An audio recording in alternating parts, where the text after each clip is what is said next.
Once upon a time, in a valley full of flowers and sunlight, lived a young dragon named Ember.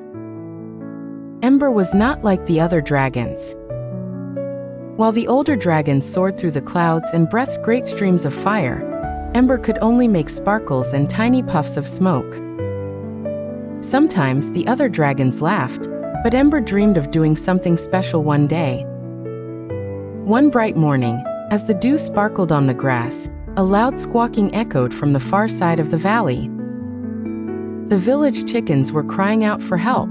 Ember hurried to see what was wrong. There, by the chicken coop, stood a sly fox with a bushy tail and clever eyes, planning to sneak inside for a feathery breakfast. The chickens clucked and flapped in panic, feathers flying everywhere.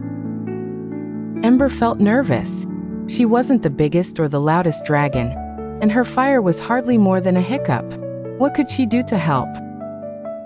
Just then, Ember remembered something her grandmother once said. "It's your heart that matters most, not your size or your flames." Taking a deep breath, Ember trotted right up to the fox.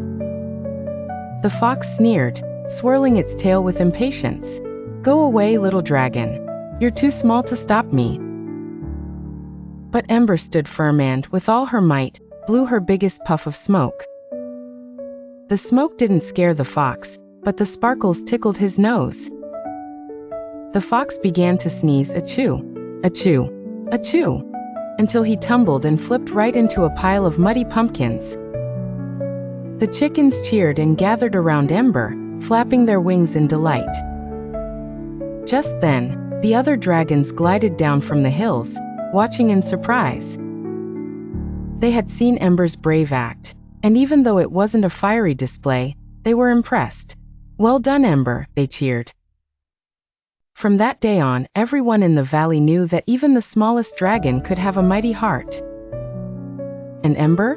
She practiced her sparkly smoke every day, always ready to help and always proud of who she was.